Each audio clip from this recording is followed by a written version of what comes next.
So much light, daylight, all the time. And on sunny days, you almost felt like you were sitting outside. It was that bright. And this surprised you, Grace? It was a factory. I thought it'd be dark and dirty. Then why would you go to work there?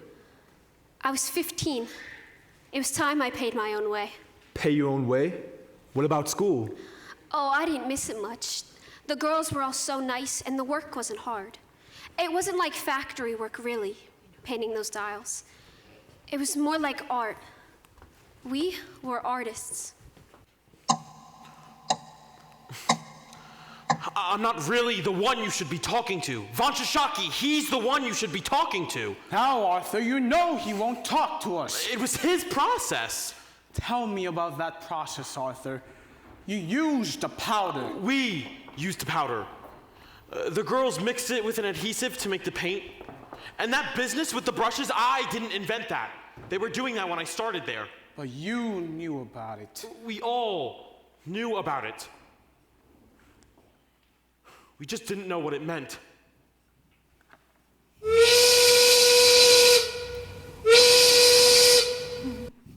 Irene? Here. Irene, what are you doing? Shut the door. Amelia is working inspection today. Is that a bad thing? Not for us. She's gonna be sitting in this dark room all night painting dials. Poor thing. Oh, poor thing. So, We're gonna give her a little surprise. like the Cheshire cat. Won't that make her mad? Oh, let her get mad. That's half the fun. Well, I don't want to make her mad. Oh, Grace, do you have to be that way about everything? What way? Your teeth, Grace. Let me paint your teeth. Ain't like Amelia don't deserve it, though. She paints more dials than any girl on the floor and can be bothered to talk to nobody. You say, Amelia, what's new? She just looks at you funny. I don't think she speaks much English. It wouldn't kill her to smile. They're coming. Get the light.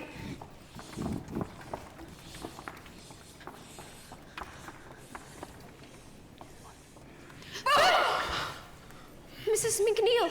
Painting your faces? Have you gone off your minds? It was just a joke. A joke like that could lose a girl her job.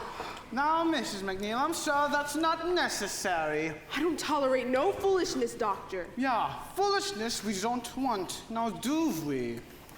Mr. Reader, this is the inspection room where all the dials that are painted come here.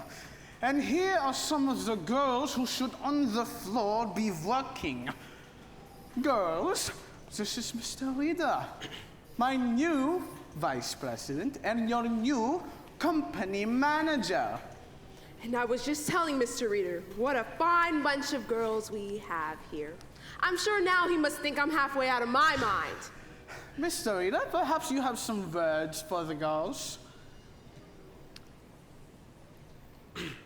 Well, girls, this paint that you've been playing with, it's very expensive, yes? It takes several tons of ore to produce a single gram of radium. That's a lot of work. Hard work for the men in the extraction plant. But they do this work gladly. You understand why? Why they work so hard, what we are all working for? The war? That's right, girls. The war. The dials you paint save lives. Our boys in the field depend on them to see in the dark. No mistaking what they see. Otherwise, some of those boys wouldn't be coming home now, would they? So, if you don't take the work seriously, well, you're playing into the hands of the Kaiser. And you don't want that now, do we? No, sir. So then I suggest you get back to work and leave the tomfoolery to home.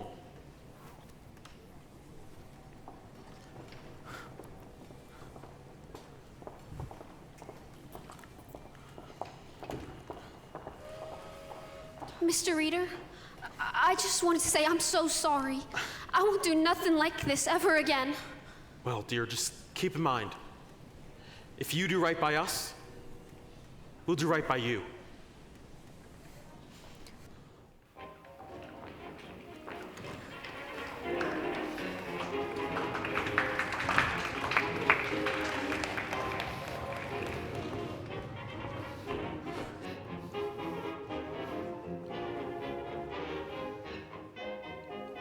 May 17th, 1921. Nancy Jane Harlan here for the New York Graphic, the New York Graphic's only girl reporter. Jack Youngle reporting for the New York Ledger, New York's first source for news. Madame Marie Curie, eminent French scientist, embarks on a whistle-stop tour of the United States. First stop, New York City, where she is greeted by an enthusiastic crowd of well-wishers. The High Priestess of Science is heading to Washington to receive a gift of 1 gram of radium, valued at $100,000. Purchased for her by the members of the Marie Curie Radium Club, an association of 100,000 American women. Who each gave $1 to support humanitarian research with radium. Grace, over here. Catherine, look, I got my certificate. Member Marie Curie Radium Club. You gave $1? It's all for science. What about my room and board? There she is. Welcome all, ladies and gentlemen of the press. I may ask you, please limit your questions, as Madame Curie is about to embark on an exhaustive tour of the country and is under strict doctor's orders to rest. Although, in typical fashion of a scientist who only thinks of her research, her life's work, she has refused to rest. Madame Curie, what would you do with the radium? Huh? What would you do with the radium? I will continue my experiments to help to find better methods for the treatment of the cancer. Is radium a cure for all the cancer? Cured for the cancer? Yes, cured for the cancer. That is so. It is already cured all kinds of the cancer. But some doctors dispute that. Then they do not understand the method. There is no question. Radium will cure the cancer. Madame Curie. Madame Curie. Madame Curie, how have you devoted yourself both to science and your children? It has not been easy. But my doctors show my gratitude in seeing American women is interested in science and my work, and I am most grateful. Madame Curie. Madame Curie. Madame Curie. No more questions. Madame Curie is on a tight schedule. Miss Andrew Carnegie has sent a car and will escort her personally, as will I, to Washington, where President Harding will present her with a gift of 1 gram of radium.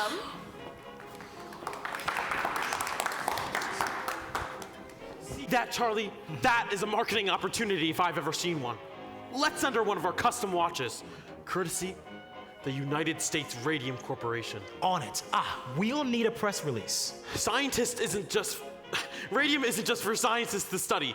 The everyday average American can share in its glory every night. Luminous watches, luminous clocks, anyone who thinks these are just novelties. I mean, consider all the other advances that have taken place in the last 50 years. The electric light, the telegraph, the telephone, the automobile. Inventions all once dismissed as novelties, as toys are now essentials to modern life. Got it. Now that ought to sell some watches. Watches, absolutely, Charlie. But that's not where the growth is now. You heard the lady, it's the medical market. And Standard Chemical owns it. Only because von Shashaki lets them take it.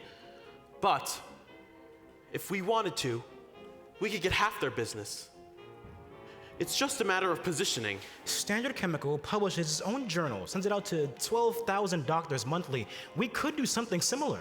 Something scholarly, something that the doctors would respect. A bibliography listing every article ever published on radio. But with capsule reports. They'd find the information fast.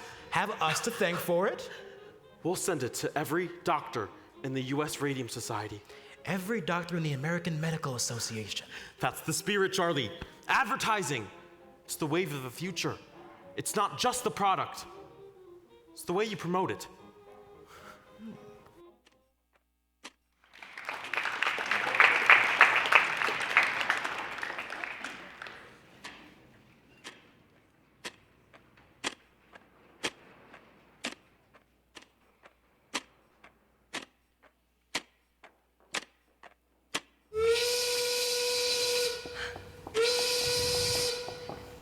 God, you should have seen it, Grace. The whole church was filled with flowers.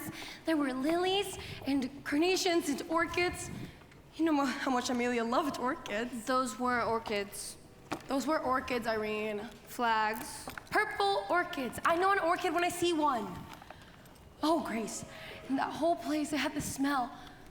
What was that smell? Flowers? It was like heaven. I was gonna say it was like heaven. Like heaven, Catherine, it was just a funeral. It wasn't- You make it out to be like it was some Valentino pictures. It wasn't just a funeral. It was Amelia's. And it was beautiful. The whole place was like the botanical gardens. And the company sent a big spray of flowers too. Carnations. Mums. Those were carnations. Those were mums. Well, it sounds like a nice service anyhow. Girls, the whistle's already gone. Now then, I received new instructions this day. We're going back to the old way of pointing the brushes. We was losing too much paint in the cloth. But, Yes, Grace, something you wish to say? Dr. Von Jashaki, he told me not to do that anymore. He said it's unsanitary. Unsanitary? Well, I could hardly believe such a thing. We've been doing this as long as I've been here. You must have misunderstood him. Yes, ma'am. And you've not to get new brushes until you've got done with the old. And they gotta be so bad you can't even get a point no more. You can't make a quota like that. Well, you'll do your best then, since I have my instructions. I need a new brush. It's not for us to be asking questions, is it? It's for us to do the work.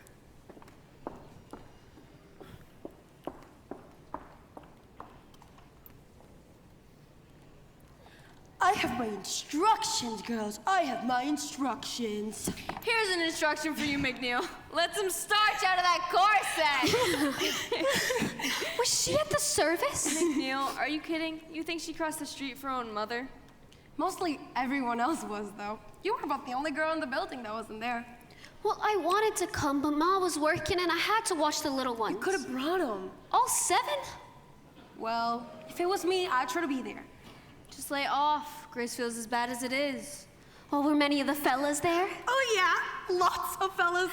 Mr. Roth from downstairs, Dr. Von Sashaki, and Mr. Reader. And he left early. So, he was there all the same. Oh, and Grace, do you remember that fella from Crystallizing? The one with the red hair. Oh, the tall one with the freckles. Yes, the one that's always snapping his fingers. George. Jerry. I think it was George. No, it's Jerry. Jerry Malone. He was the one who was always talking to Amelia in the day room. Oh, that's right, Grace. When the ceremony's finished, he goes up to the coffin and he goes like this. Mwah. No! Really? Oh, for goodness sake.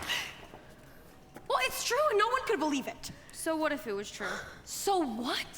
He was in love with her, that's so what? Don't you think so, Grace? Well, he had to be if he did that. And can't you imagine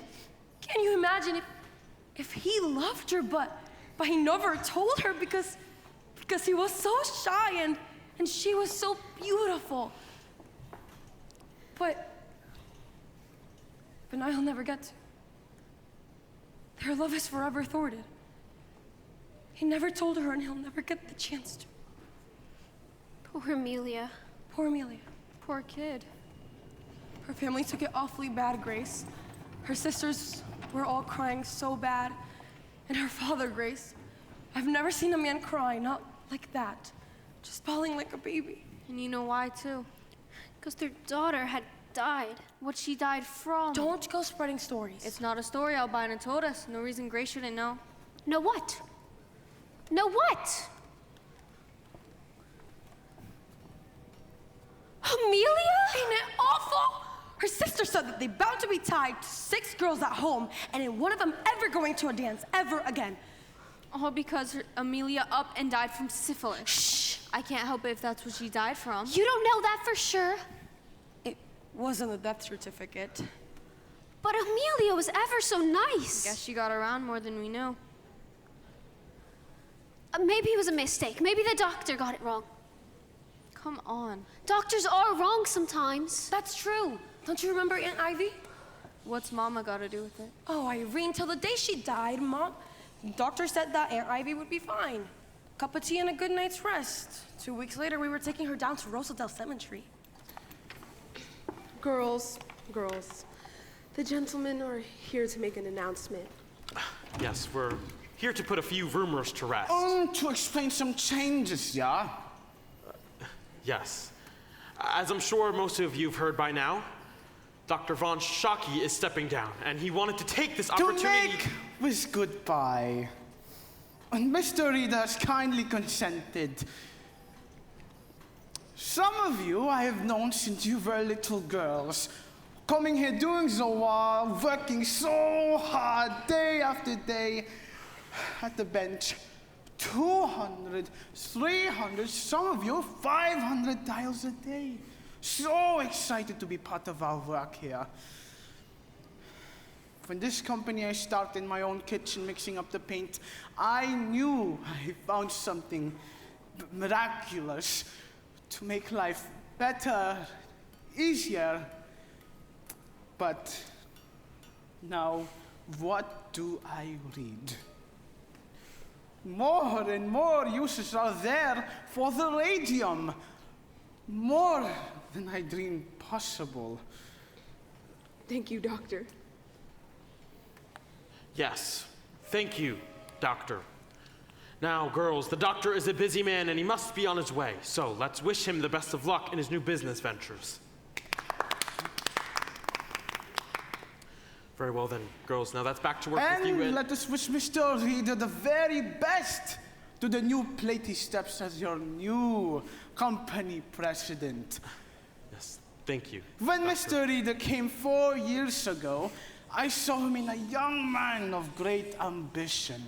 Yes, thank you. And great enterprise. Yes, thank you, Doctor. But little did I guess the direction of his ambition would take.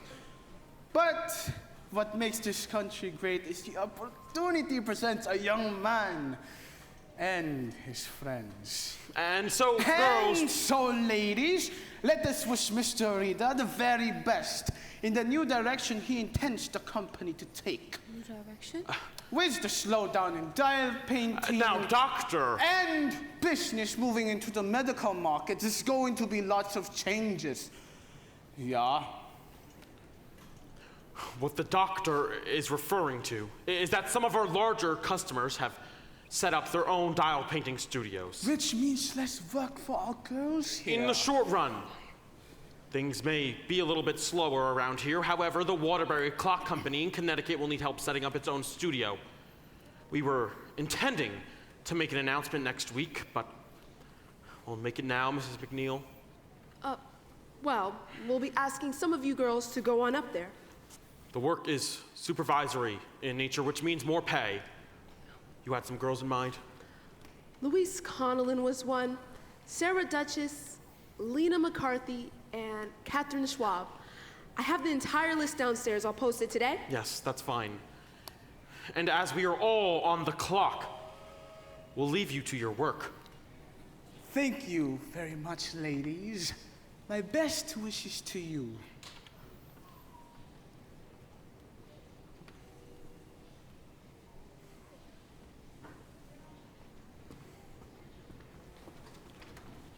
That's back to work with you girls. You're gonna do it, Catherine? You're gonna take the job? Oh, I don't know. It's awful far from Tom. Tom, you would have a fit. Irene? Oh, Irene, honey, are you all right? Yeah, why wouldn't I be? Your mouth, it's bleeding.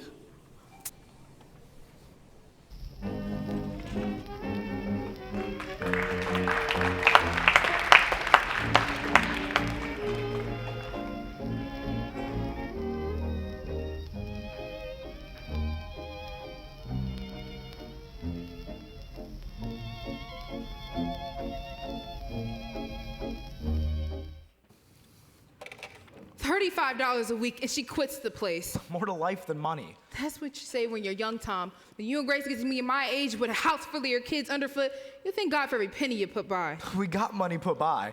How much? Enough to get married on. Don't take much to get married on, Tom. Do you have enough money to stay married on? You let us get married and we'll find out. You still eating, Tommy? Oh, it's good. You're gonna get fat. Gotta keep up his strength. He works hard for his money. Don't start, Ma. I didn't start nothing. It's your father who hit the roof over it. He didn't hit the roof over it. You should have seen the man's face, Tom, when he found out Grace wasn't working no more. Most girls would give their eye teeth for a job like that. Good money, easy work, nice-looking fellas around the plant. You didn't tell me about them, Grace. Oh, wasn't many of them. Hardly seem worth to mention. And she leaves it all behind for reasons unknown. I'm tired of it up there, she says. Are you tired of a paycheck, I says? Who needs a paycheck, she says. I got me a boyfriend to take me out on Saturdays. She said that? Oh, you know I didn't. And for your information, I got a job. I start at the bank on Monday. Oh yeah? The bank? What's it pay? Enough. Enough. Always enough. You know what that means, Tom? Don't come close to what it pays up at the Radium plant. It's office work. Office work? Well, I guess that means you'll be spending more money on clothes then.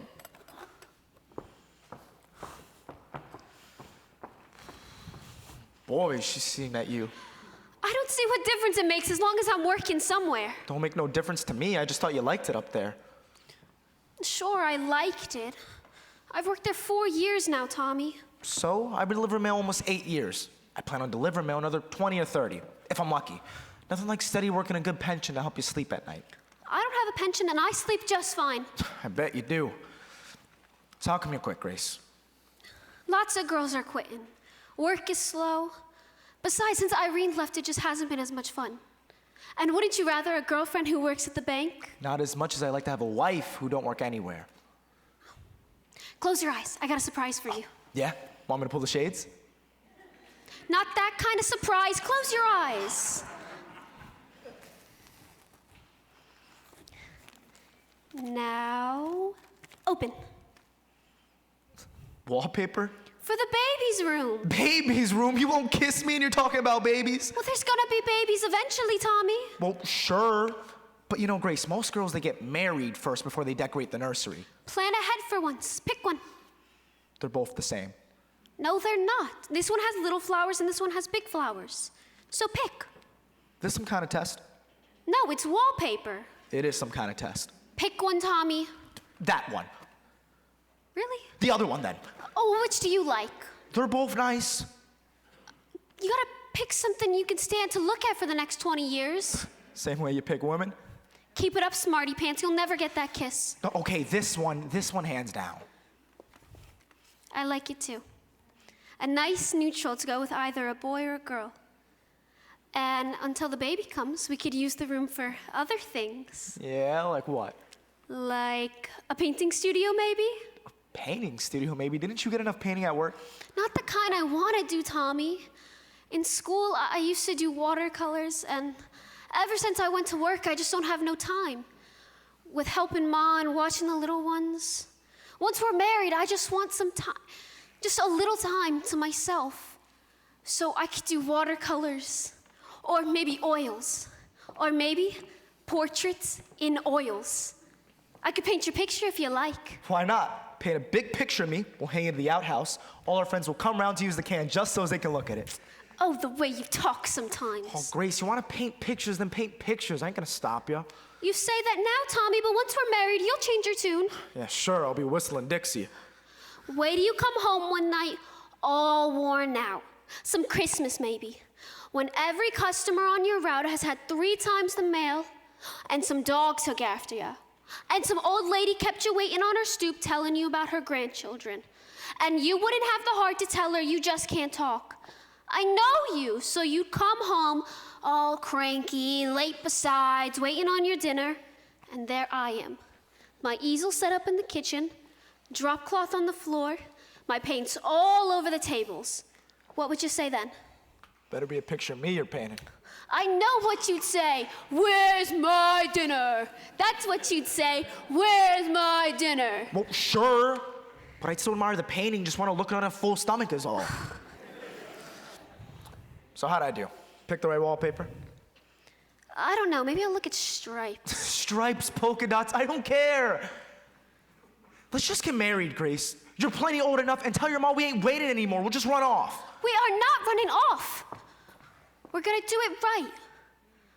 A nice church wedding with flowers and music, and then a week at the seashore, just us. Then we'll set up our own place. You'll see, it'll all be worth it. Oh. Your mouth hurt you? A dentist wants to pull another tooth in the back. Well, what's a tooth?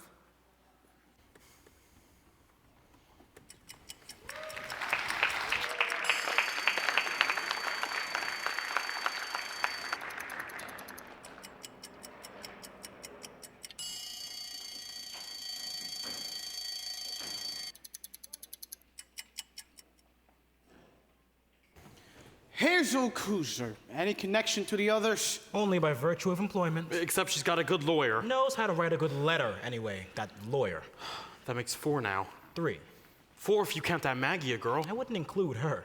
She worked here. Yes, and she also worked other places, and what she died from, you couldn't pick up here. At least I don't think you can. That's not funny, Charlie. Besides, that's just idle talk. Usually, in my experience, there's something to the idle talk when it comes to girls like that. From a large family, wasn't she? Italians. Ugh, you know the conditions they live in? 10, 12 people in 3 rooms. It's a wonder they don't all die of one infection or another. 3, then how many dead? Only Miss Maggie, but I haven't heard from our people. It's too late for her anyways. The statute of limitations is 2 years. But, excuse her, she's another story. She's in position to make some trouble now. I don't understand. In all the time that I've been here, no girl has so much as slipped on the floor, and now this? Hang on, we're talking about 4 girls out of the how many hundreds that we've employed? 600, 700 employees over the years. And some of them were sick when they got here. One girl you hired was a complete cripple, couldn't even climb the stairs. Her father carried her up to the studio every morning. Didn't matter to me how she got up the stairs. She was a fast worker and a very sweet girl. And she was in poor health. She needed the work. Charlie.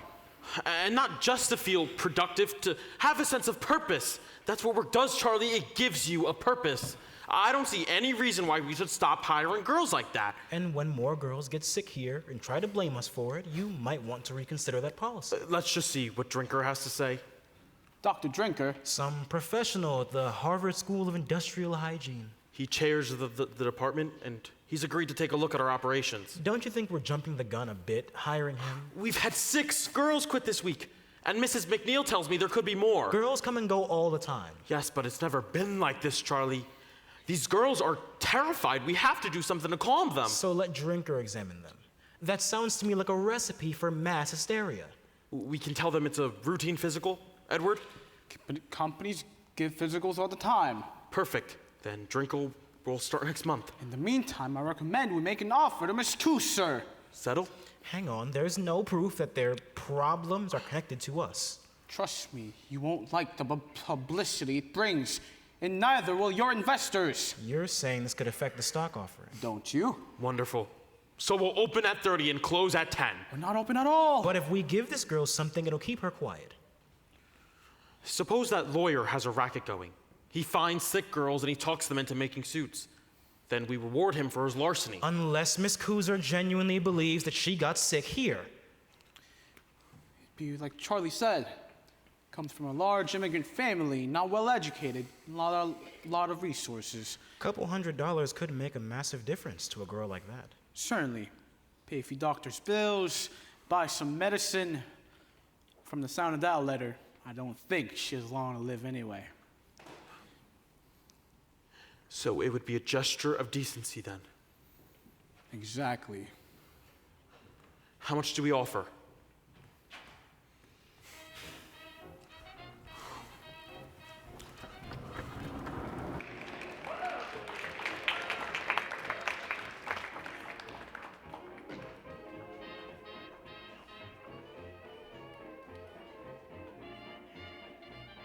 March 24th, 1924. Jack Youngwood reporting for the Newark Ledger. Nancy Jane Harlan from the New York Graphic, the Graphic's only girl reporter. Could radium water pose a cure for crippling arthritis? Scientific studies suggest a connection.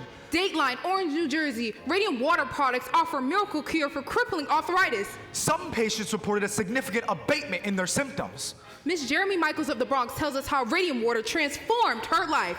The pain got so bad I could hardly bend over. While others reported mild relief. This poor, brave woman couldn't even bend down to kiss her little ones goodnight. And I got 3, let me tell you, they are a handful. Dr. Harrison Martland, Chief Medical Examiner of Essex County, commented on the study. Preliminary at best. Your recommendations, Dr. Martland? I advise further study. Then Miss Michaels tried Radithor. They said it would help with my rheumatism, so I drank a bottle a day for a month. It wasn't cheap, but I was desperate. The test size was questionably small. At first, it felt like I'd been hit by a bolt of lightning. It was that powerful. Now I drink a bottle a week just to maintain my health. I hang laundry and scrub the kitchen floor, same way I've always done. Dr. William J.A. Bailey of Orange, inventor of Radium, reports strong demand for his product. Dr. William Bailey of Orange announces sales of Radium exceed 100,000 cases worldwide. Radioactivity is one of the most remarkable instruments in modern science. I drink Radium myself, and I can vouch for its power. A bottle a day? At $1 a bottle. Worth every penny. Yes, indeed. I myself was the picture of lethargy until I discovered the revitalizing qualities of radium water. Now look at me. I am nearly 50 years of age, but I have the energy of a man in his 30s. You rather look like a man in his 30s. Why, thank you. A testament to the tonic's potency. Or to the seller's creativity? Radium, it is perpetual sunshine. And a perpetual money machine for its inventor. Is there no end to what science can do?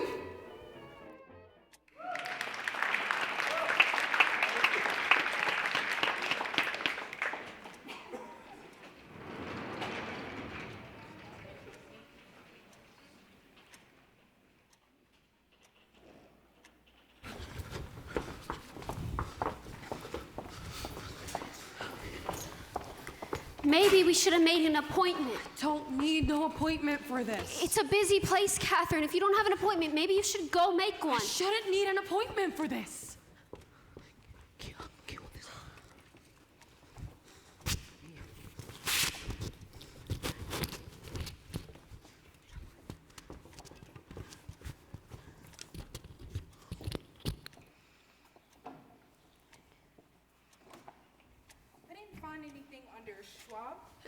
No, it's under Rudolph. Rudolph. Irene Rudolph, the girl I'm asking about. Did she file the complaint?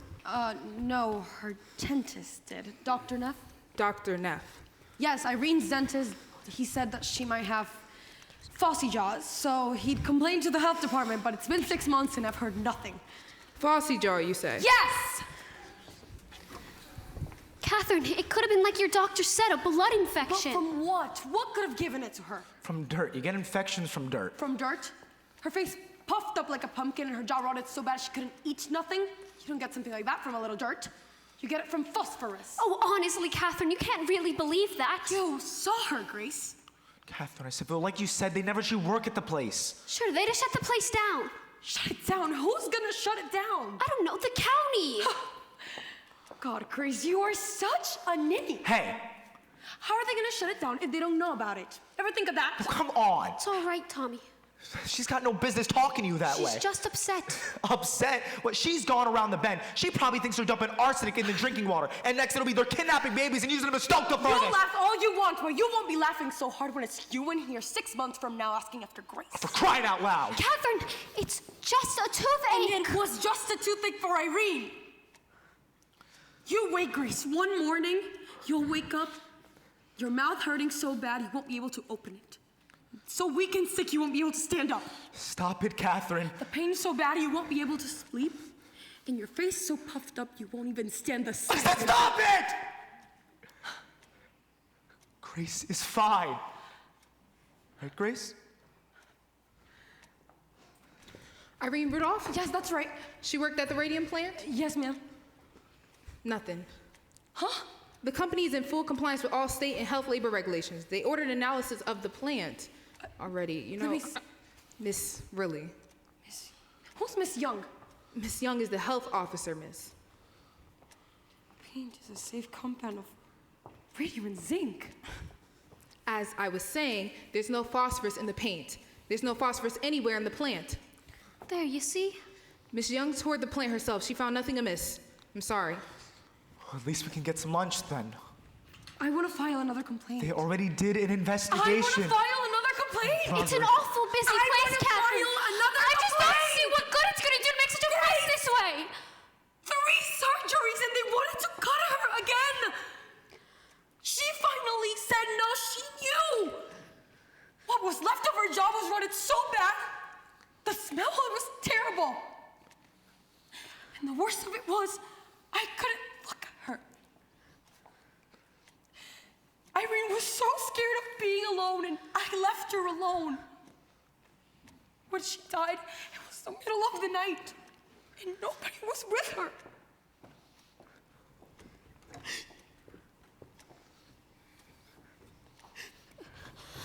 I'm sorry, miss. Can we have another form? My friend would like to file another complaint. Another complaint. Is the girl still sick? No, she died. Wait here.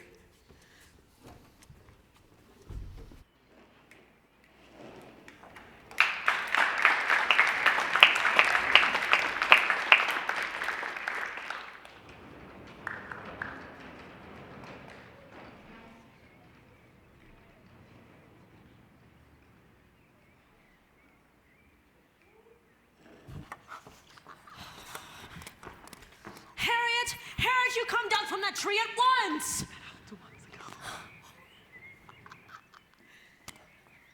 Harriet! Harriet! She is not answering me. Harriet, come down at once! I'm waiting for Papa.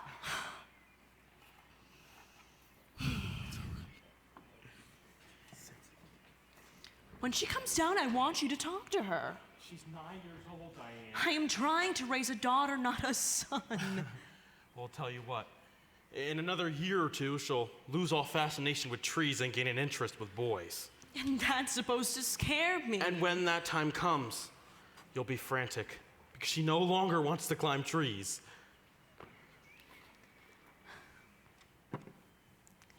What's this? Something to give you vitality. You think I need vitality? That's what it says on the bottle. Is it pure? We're his supplier. Do you want to try it? If it'll give me vitality, how could I refuse?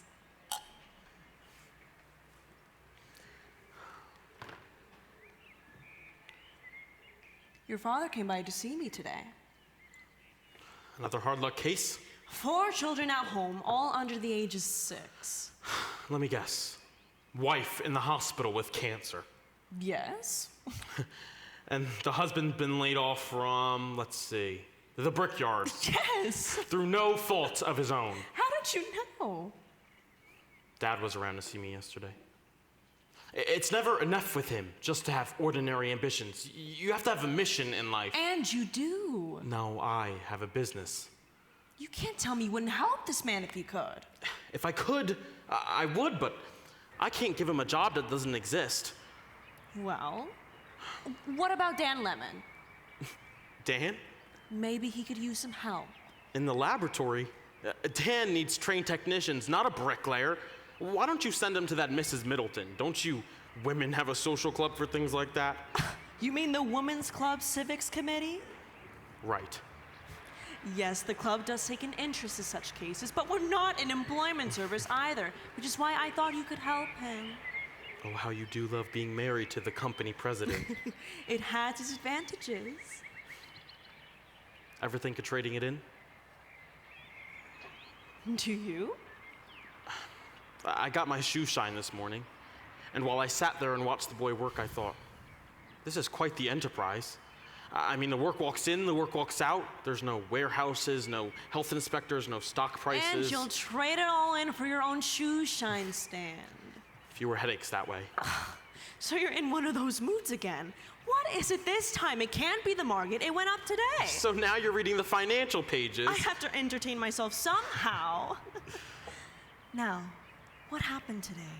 You're acting very strange. Am I? I'm sorry. You can tell me, you know. Nothing to tell, really.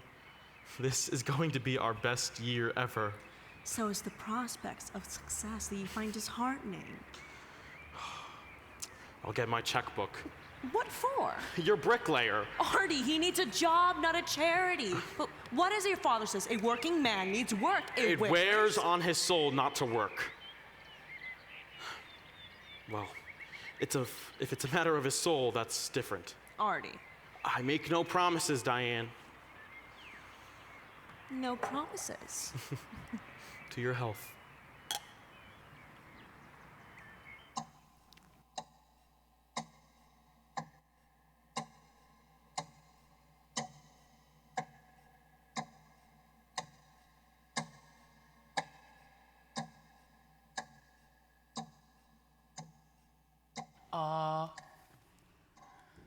How long you've had this drainage? A week or two. It hurts something awful, Dr. Neff. Anything else bothering you? My back hurts some too. You're back now. You've seen a regular doctor? He says it's nerves. Nerves? About my wedding and all. This ain't no case of nerves. I hope he told you that. Well, what do you think? I think you better schedule that surgery. Couldn't we put it off just a little, just till after my wedding? Put off the surgery. You won't have a wedding. Huh? Miss Fryer, I need you to listen to me. Your jawbone is decaying. That black pus oozing out of your gums is the bone itself. That's impossible! To Mr. Arthur Reeder, U.S. Radium Corporation. From Cecil Drinker, Harvard University. Enclosed is our report. Finally. We believe the troubles in your plant are due to the radium. The radium? It can't be as bad as all that. This can't be. Put off the surgery and you'll develop a septic condition.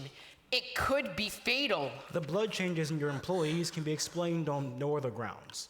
Everything I've got I saved for my wedding. Photographic films carried by employees suggest heavy fogging. Well, I've got a suggestion for you. And we suspect high levels of gamma radiation throughout the plant. Go to the plant and explain your situation. Go to the company? We recognize that no further proof can be offered at present. Once they see what kind of shape you're in, This is impossible. they've got to feel obligated to help you out. But in view of the material in the literature, This is wrong. and the evidence disclosed by our investigation, I don't see how they could refuse. we recommend immediate and drastic remedial action. Here, if you want to, I'll write to them for you. They'll go through me. Just pay my bills directly. You think they'd do that? Charlie? They've got a moral obligation, don't you think? I guess so. Here, if you want to, I'll write to them now. I'll go grab some paper. Charlie! They're wrong. That's all. They're wrong. If we're suffering from a new ailment caused by the radium, it should occur generally throughout the plant. One would expect.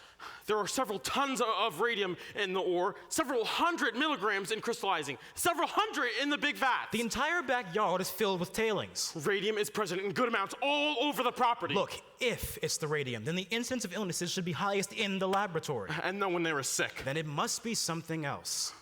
It could be a combination of the radium with the zinc. Or something strange to our plant alone. Bacteria in the paintbrushes.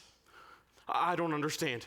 There are dozens of application plants across the country, and none have ever reported anything like this. Report.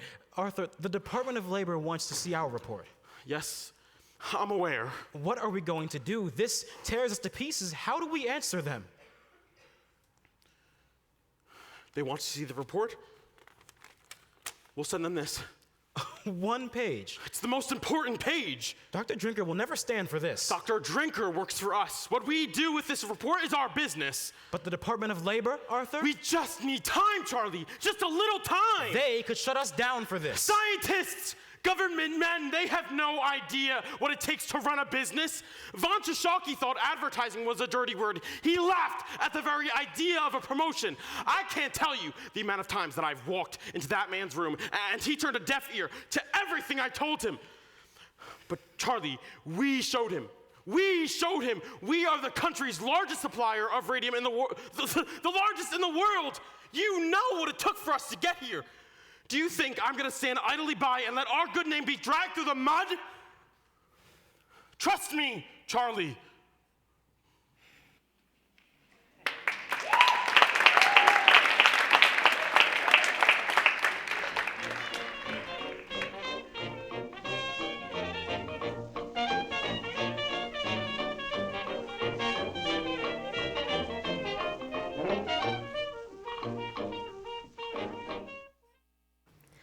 Dr. Flynn, it's awful nice of you to come all this way. Not at all, my dear. Not at all.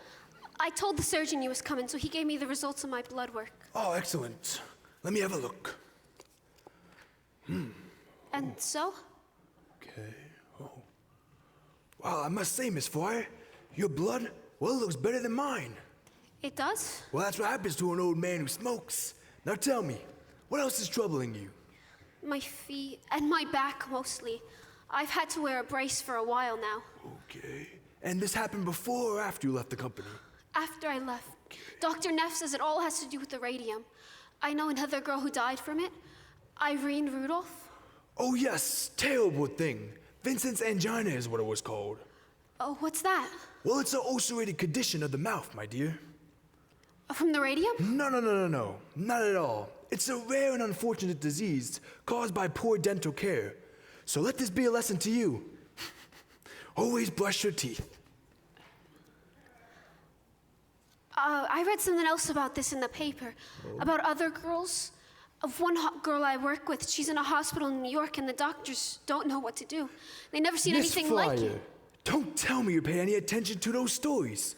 Those stories, they're just simply not scientific. But I... Reporters are not scientific. They do not share scientific methods. They write to sell, not to educate.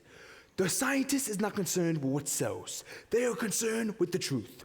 They undertake years of painstaking studies to arrive at an understanding that most people can't even understand. So you would do right and listen to science and ignore that nonsense you read in the papers. Because I could tell you right now, radium has nothing to do with what's ailing you. It doesn't? Not in the least. Then what's ailing me? Poor diet, Miss Fryer. Poor diet.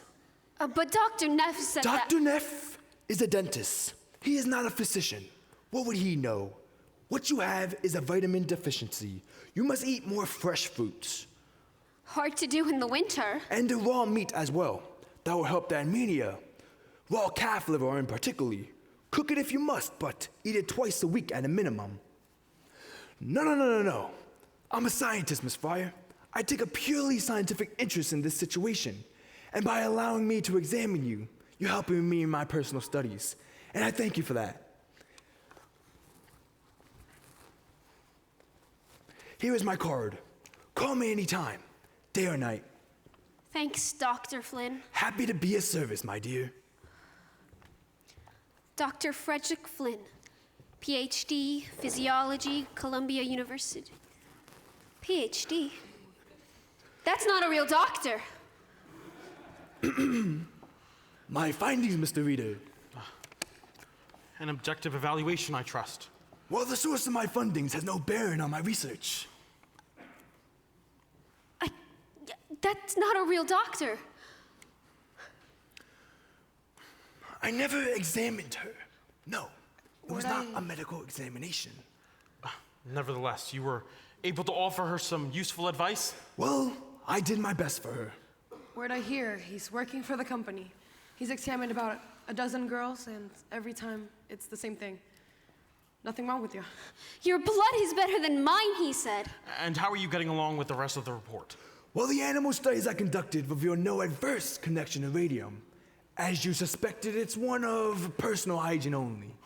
I can't believe someone would do something like that. Straight out lie to you like that. Nothing surprises me. It's like you said, Catherine, they'll do anything. They'll say anything. Except for the right thing. We're gonna make them.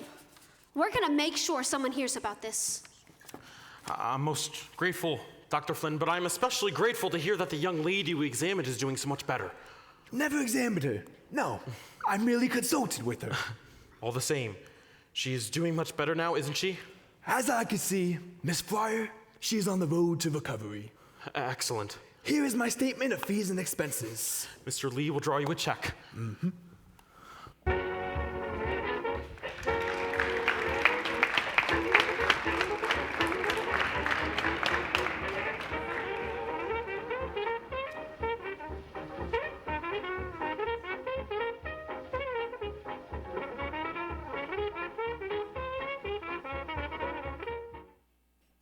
And so, I leave you now with this one thought, ladies and gentlemen.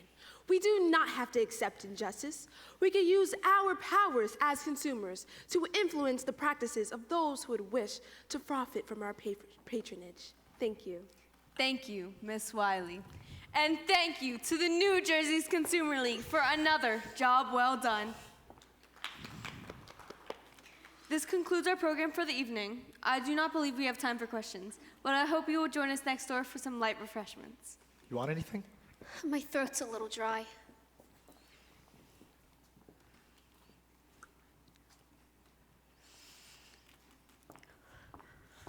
Can I help you, miss? I'm here to see Miss Wiley. You're not a member of the Women's Club? No, ma'am. Are you a guest of a member? No, ma'am, Then but I'm sure Miss Wiley would be happy to see you doing her regular business hours. I'm not leaving until I see Miss Wiley. It's all right, Miss Middleton. It's fine. You must be Miss Fryer. Yes, ma'am. Miss Young at the health department said I should come see you. I know I should have stopped by your office, but I missed so much work lately, and I didn't want to miss no more. No need to apologize. I've been meaning to call you myself. Please, sit down. Me and Catherine, we wrote to the company about our troubles, but we didn't hear nothing back. So we went to see a couple lawyers, but they all said they couldn't do nothing because it'd been so long since we left the radium plant. Something about the law won't allow it. The statute of limitations. Right. And so we went to see a couple more lawyers, and we found one who said he would try to sue anyhow, except he wanted thousands of dollars up front. And everything I had saved for my wedding, I've already spent on doctors and dentists and hospitals. And Tommy, that's my fella, he says he don't care, and he wants to get married anyhow. I just wonder what good would I do him like this? Miss Wiley, if I could just get some compensation, I could settle my debts. And then I wouldn't feel like I'm saddling Tom with such a burden. And I'm sorry to rattle on to you about this, but I am so tired of being pushed around. I don't blame you. Miss Young at the health department, she said the Consumers League had, clout? Yes, I'd like to think so. We've certainly had our fair share of successes. So you think you can help us? Miss Fryer, just how far are you willing to go with this? Ma'am? Suppose I do find a lawyer to take on your case. Someone willing to take it on a contingency. You wouldn't have to pay him unless you won. Would you be willing to sue? I want my compensation. Of course you do. Now suppose the company says, here's some money for you, Miss Fryer. Only you are to say nothing on what we've agreed to. You're to tell no one on how you got sick. You mean keep it quiet? Yes. No, that don't feel right. It isn't right, but that's what they'll do. They'll try to buy your silence. Is it for sale, Miss Fryer? No, ma'am. No, it isn't. Good. So you can help us then? I think I can help you, if you're willing to take on some chances. Chances? Miss Fryer, if you would be willing to set aside your own need, just for the moment, we can put a stop to the company. We can stop them dead in their tracks. What do I have to do? You start by putting you on page 1. Page 1? You want her to talk to the newspaper? Not just one newspaper, many, many newspapers. Is that really necessary? All we want for Grace is to get her compensation. Tommy, let her finish. I understand your concerns, but this company has shown that it's willing to go to extremes to protect itself. No, I think the only way we'll get to them is if we hit them where it matters most, their public image. When every newspaper in America tells your story, how you solely were treated, how you suffered, how the company denied all responsibility. Believe me, Miss Fryer, when that happens, Arthur Reeder will come to the table with his hat in his hands. All right, Miss Wiley. I know it's a little frightening. No, right now I'm more angry than I am frightened. Good. You hang on to that anger. You're gonna need it. Just be sure no one else sees it. Ma'am? Public sympathy, Miss Fryer. That's our strongest weapon. And the public doesn't have much sympathy for an angry woman.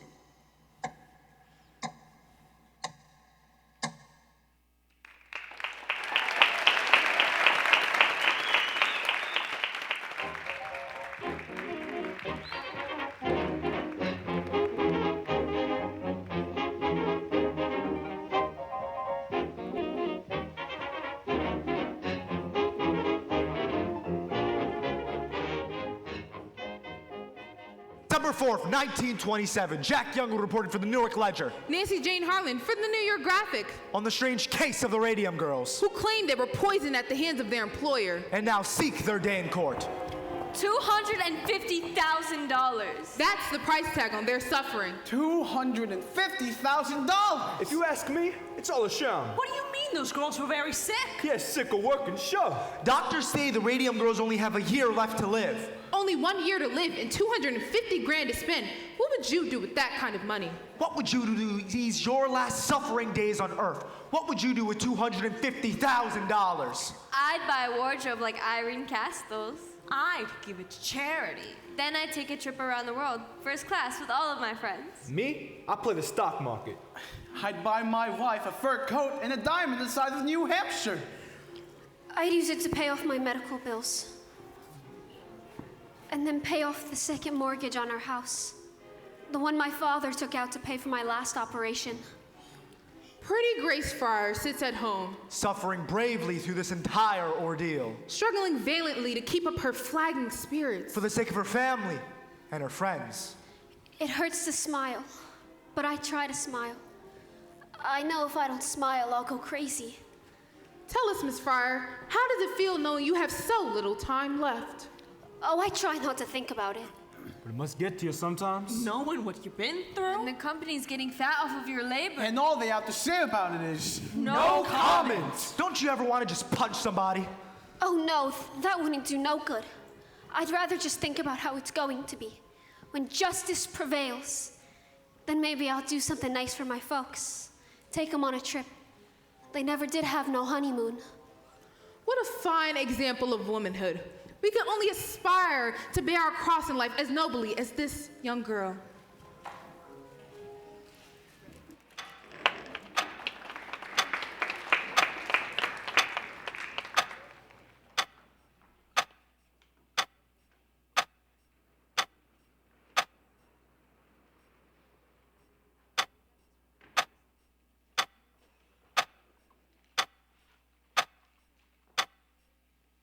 Mr. Berry must object to this kind of histrionics. I had nothing to do with that, Mr. Markley. I've been in this game a long time, Mr. Berry. When a story like this moves over the wires, I am not so naive to believe that a plaintiff's attorney has nothing to do with it. What exactly is your proposal, Mr. Markley? $1,500 for each girl. $1,500. That's not even a year's wages. We think it's very generous considering your case won't survive the statute of limitations. This is a case in equity, sir. The Chancery Court, they'll rule against it. The Chancery Court can't rewrite the law, and the law is clear. 2 years from the date of injury, your clients are out of time. It's actually 2 years from the date that the injury was discovered, sir. Very creative, Mr. Berry, very clever. I must admire your imagination, but you have a long way to go before you convince the judge. And in the meantime, Mr. Markley, the press will continue to take a great interest in this story and to the company's complete indifference to its workers. I have no doubts this will be good press for the Consumers League and accuse us of exploiting these girls. You're the one hiding behind the statute of limitations. Hiding, Miss Wiley? You know very well that the law never anticipated a situation like this. These girls were dying years before anyone knew the cause. Before anyone knew? Does that include the U.S. Radium Corporation, Miss Wiley? When, or if, I should say, if this case goes to trial, I only hope that that's your opening argument, Mr. Berry. See you at the hearing.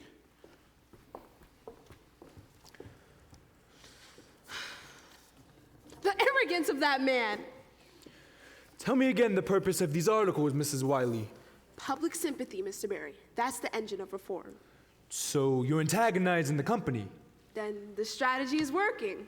And how does this help the girls? To read in a dozen different newspapers that they have so little time left to live. Mr. Berry, surely you can see that the U.S. Radium Corporation cares nothing about the girls it has poisoned. But the average housewife in Orange cares very deeply, and so do many of other women across the country.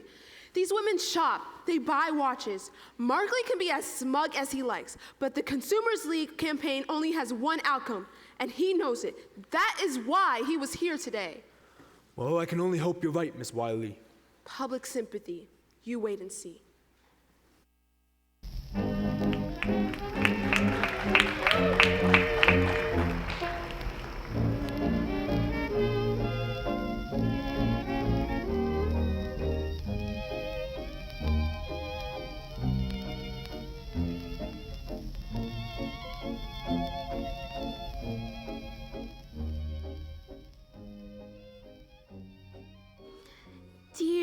Miss Schwab. I read of your sad story in the Boston Globe, and I'm so sorry for your plight. It seems in this time of rapid advancement, the average worker is overlooked. I'd like to offer you girls the key to my health at the good age of 92. It's called Christian Science. Dear Miss Fryer, we read of your woeful situation in the Atlanta Constitution, and we are prepared to offer you a solution. Venacine, a wonder tonic made from all natural ingredients. Venacine will restore your health and vitality. Now, we are prepared to offer you girls a lifetime supply of Venacine in exchange for the exclusive rights to use your photos in our advertisements.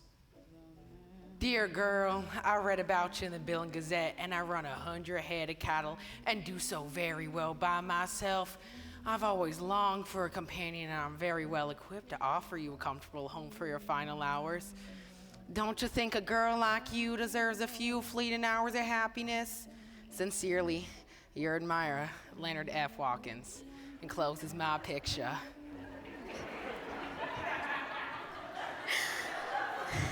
Look at this one, Catherine. This man actually sent a picture.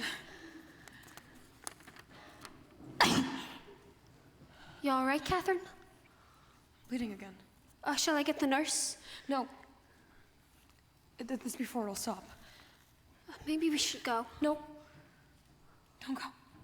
Don't you need sleep? Who can sleep? I never sleep. Well, you'll sleep tomorrow. No. Yeah. And I might not wake up. Of course you'll wake up. Not if it don't go well. Sometimes I don't come out of it so good. My mother's cousin, she went into the hospital for her appendix. She never came home. Well, you just can't think that way. Look at this mail, Catherine. Miss Wiley said folks would be on our side, and she was sure right. Here's one all the way from California. What if we don't win? Of course we'll win. But what if we don't? My father loses his house. He'll be on the street. You'll be on the street.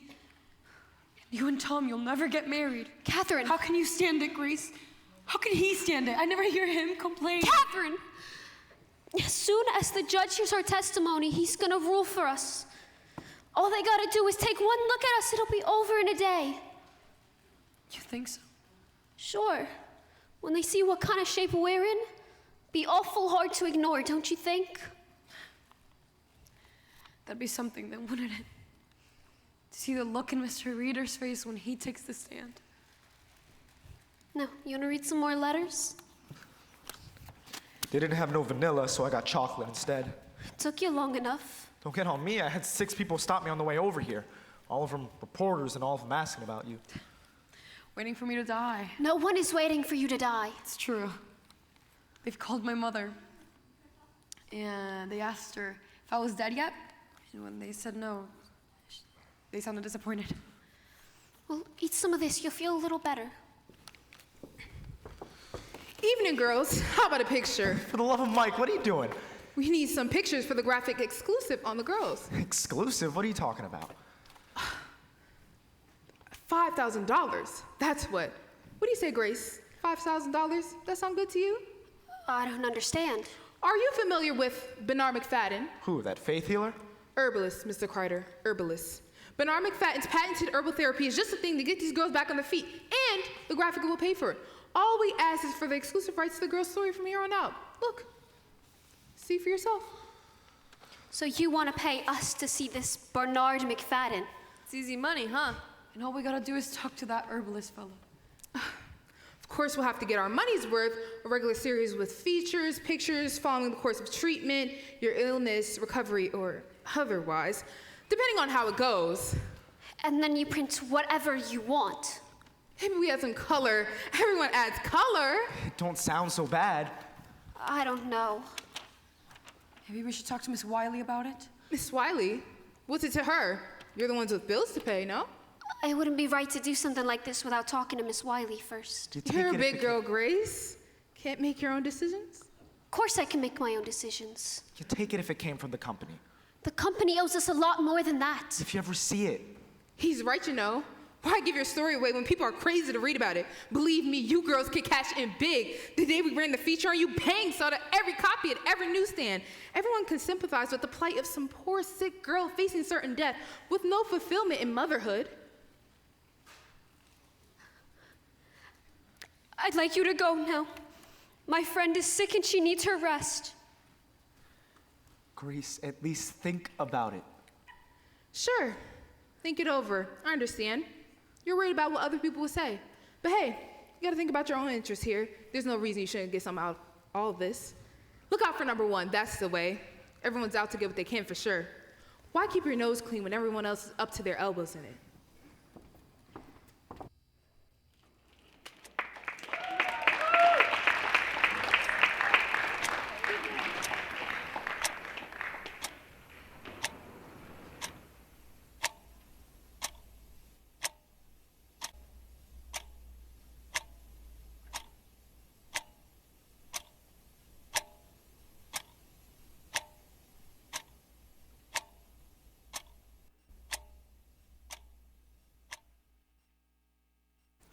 Gentlemen, I have treated a number of the girls who claim they've got sick here. One of the girls, her jaw had rotted so bad, I removed it just by lifting it out of her mouth. As you can see. That's all right, Dr. Neff, you can put that away. Perhaps you'd like to take a look at the x-rays. Quite an expensive case to treat, and I never did get no compensation. The girl died. Family never paid. I sympathize, Dr. Neff, but what does that have to do with us? Here it is straight. There's going to be a lot more girls coming out and saying they've got sick here. I was thinking maybe we could do some business. I scratch your back, you scratch mine, that sort of thing. I'm not following. Suppose you were to give me a list of some of the girls who worked here. I'd see to it as if there were no more lawsuits. You think you could cure them? Oh, I couldn't put out a cure, no.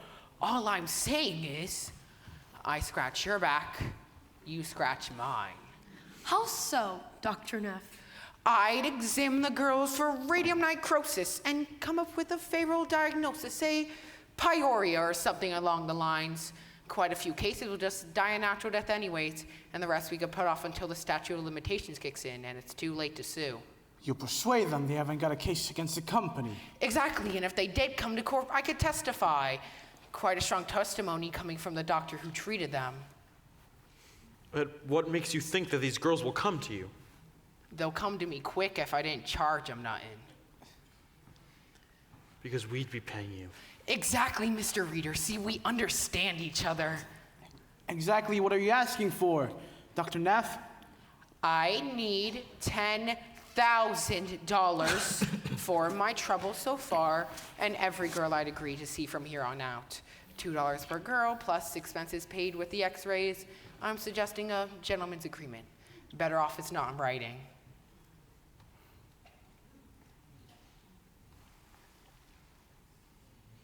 No. All right, we'll put it in writing. We'll do nothing of the kind. Your proposal is immoral and we'll have nothing to do with it. Immoral? You say? You're a fine one to be talking about morals. Mr. Lee. When you've got your own guns ready to testify. Those are expert witnesses. Expert witnesses? Paid lackeys is more like it, and none of them got the dirt I got. So if you're smart, you'll play ball with me. Believe me. There's plenty of other people interested in my information. You're threatening me. Just a business proposition, Mr. Reader. I look after my interests same way you look after yours. Mr. Lee, see Dr. Neff to the door. All right. You don't want to play ball, but believe me, when all this shakes out, it won't be me holding the short end of the stick. Gentlemen, I want you all to make statements on what happened here this morning. We'll send them to the State Dental Society, and then we'll see who Neff is playing ball with and who isn't. Excellent idea. Yeah. I don't know. I don't think we should be so quick to dismiss Neff's proposal. What do you mean? We're in a very hard place here, Mr. Reader. That's true. Mr. Lee says you're having trouble getting girls to work here. Yes, and we have lost many offers because of it. And it's going to get worse. The papers are full of stories about these girls. And making them out to be saints. And what defense can we put out? Except to say they would try our case in court. And in the court of public opinion, we have already lost. Perhaps we should reconsider.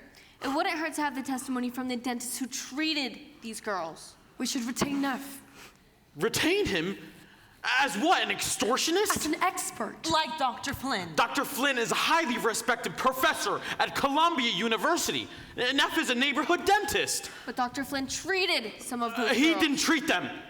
He consulted with them. He dispensed medical advice. It was not medical advice. It was an expert's opinion. How about this? We retain Neff, but we don't let him get on the stand. We simply avoid him speaking out for those girls. Would you be willing to do something like that, Mr. Reader? Mr. Reader. Mr. Reader? Charlie, I cannot believe you're thinking about doing something like this. We cannot get into a bed with a man like Neff. Arthur's right. We don't want to do business with Neff. And yet we have to. He could hurt us. We must take steps. Neff has given us everything we need. New evidence, gentlemen. This is grounds for postponement.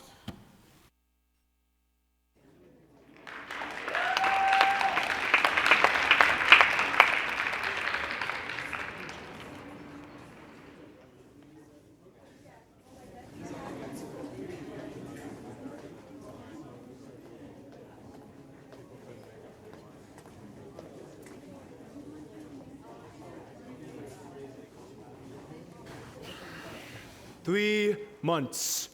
3 months to read an x-ray. It's outrageous. And the girls, did you see the girls? Their eyes were like saucers staring at me, terrified. Mr. Barry. How can they hold out 3 more months? Catherine Swab, she could barely even make it into the courtroom today. And Grace, she was trying so hard not to cry. And yet, I had all the answers. Go home, girls. Get some rest. That's the best I could do, was get some damn rest! You're doing wonderfully, Mr. Barry. It's a difficult case. I don't understand people like Rita and Mark Lee. How can they play this kind of game with those girls sitting right over there? Mr. Barry. You'd think the company would be eager to make use of this. But no. Mark Lee seems to enjoy the sport of it. So cold. Maybe this can help. I've received a letter. What's that? It's from Catherine Drinker, Mrs. Cecile Drinker of Harvard. She's an industrial hygienist also. She worked with Mr. Lee on the study of his radium plant. It was a joint effort, actually. That's very interesting, Miss Wiley. But we've already seen that document. There's nothing in there to help us. Mr. Barry, please. This is the complete report. Mrs. Drinker has been following our study closely in the paper and was particularly disturbed to read the last article in the ledger, the one where Mr. Lee says her study clears the company. Rita doctored the report. Apparently, he pulled out a one-page listing the blood conditions of a dozen employees. It doesn't look so bad by itself, but in context, it's a somewhat different picture. We can actually use that. Yes, this should impress the judge. The judge, Miss Wiley, I am not going to wait 3 months to make use of this. I want you to call that contact you have in the New York world and tell them about this. If Rita won't let us share evidence into the courtroom, then he could read about it into the newspaper.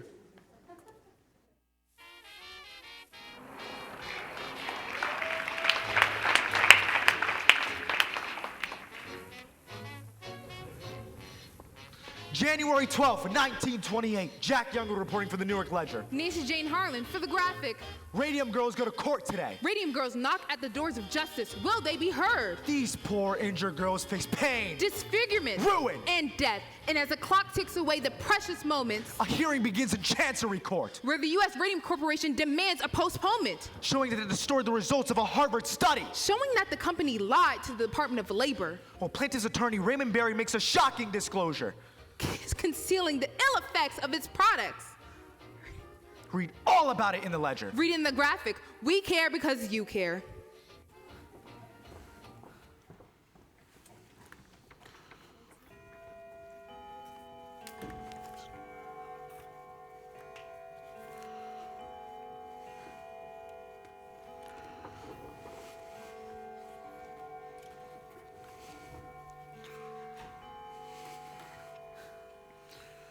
Very bad. You didn't read it? I make a point not to these days. If only other people would do the same. Mrs. Mitchell from across the street walked right past me this morning, didn't say a word to me. And I know she saw me, and the women at the market, and at the green grocer. The way that they glance at each other. At the club, Mrs. Middleton and the other ladies. The whispers. Why don't you put that away then? Read the journal. Why don't you read that? I saw it here the other day. At the club, someone actually had the nerve to ask me, is it true? Is it true?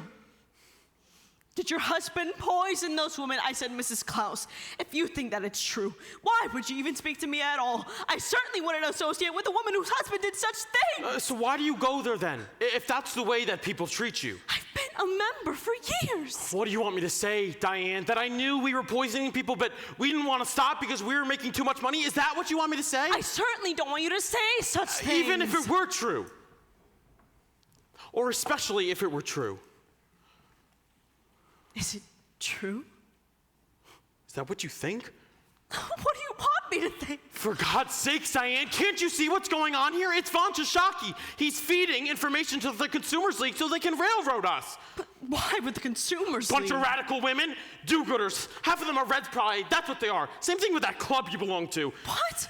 You women think you can go around and solve all the world's problems while your husbands go out and make a living. I can't. You're gonna quit that club. Quit the and club? stop talking to that idiot Mrs. Middleton. She doesn't know anything. None of you women know anything. You don't know anything! Did you lie to the Department of Labor? What? Did you lie? I didn't lie. I just didn't agree with Drinker's results. Arthur. I have a fiduciary duty to the company, Diane. I can't listen to this. I have documents. I have articles. People with tumors the sizes of baseballs. Radium therapy, the tumor disappears, Diane. I can't. I'm going upstairs. You can't really think that I'm a liar, Diane. You can't really think that I would ever set out to hurt you. You can't really think that I'm a liar, Diane. No. You can't really think that I would ever set out to hurt you, to hurt Harriet.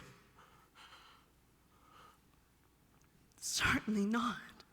Then 13 girls have died! People die every day. The newspapers are full of death notices. Old, young infants, children younger than Harriet die every day. But they worked for you! They also worked other places, Diane.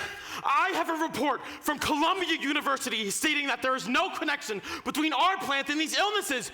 Do you want to see the report? Then what could be the cause of this? I don't know! I don't know. I've done everything I could to find out, but no one knows.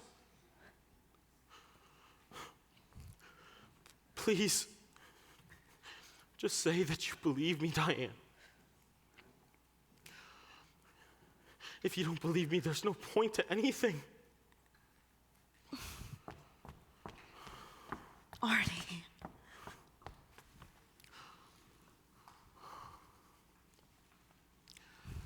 Do you remember the day? The day that I told my father I wasn't going into the ministry? What you said to me that day? You could do as much in a boardroom as you can in a church. You remember? You think I'd forget? I was such a scared kid, and he was an icon. If it weren't for you, I don't think I could have stood up to him. I'm sure you would have, Artie. I know you would have. And ever since then, he's been looking for signs. Signs that my soul is lost. You don't think that, do you? That my soul is lost? You're a good man, Artie. We save lives. You save lives. Everything I've always done, it's always been for you. You know that, right? Everything I've always done. I know. Please don't let that be another reporter. Don't answer it. Arthur! Is that Mr. Lee? I just got off the telephone with the reporter from the Ledger. This couldn't wait until the morning. I'm Charlie. sorry. Good evening. Mr. Lee? It's Dr. Lemon, Arthur. Dan? He's dead. What? He died this morning. That's not possible. I just saw him last week. He was here just a month ago playing cards with us. He was just here. Dr. Martlin has already done his autopsy. Says it was a severe anemia. He's blaming the radium. The reporter is going to run it on page 1 tomorrow. I told him I'd issue a statement by 8 o'clock. That's when they need it, so they can run the report tomorrow. When are the services? I'm sorry? The services. I don't know. We'll send flowers, Diane. Of course, I'll call Louise. Yes, that's right. Call Louise. Oh, I should go over there and see her. Poor Louise, we should go over there right now. I wouldn't do that if I were you. Why ever not? Because they're planning to sue. The reporter from the Ledger told me she's filing a wrongful death action, but I've already worked up our report. Company chemist for 8 years, always in poor health, but recently in decline. But Dan was never sickly. He was always off sailing or golfing or his garden. Artie had a beautiful garden. Let's talk about this in the morning, Charlie. Of course. I'm sorry to deliver the bad news. And Mrs. Reeder, good night. Good night, Mr. Lee.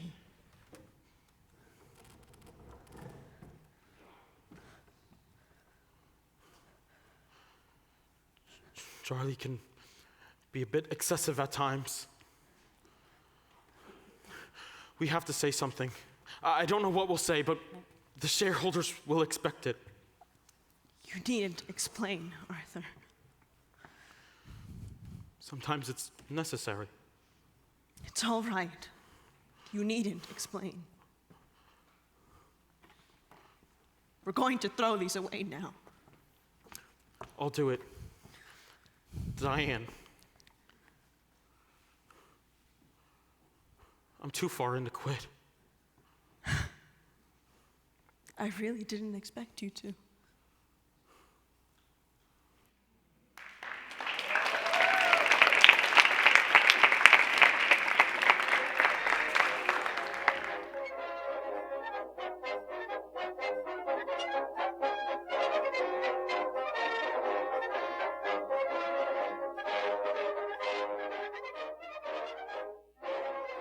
To Mr. Raymond Berry from Dr. Harrison Martland. I've examined the remains of the recently deceased Amelia Maja and found the following. Radioactive substances have been found in the upper jaw, lower jaw, and lumbar vertebrae.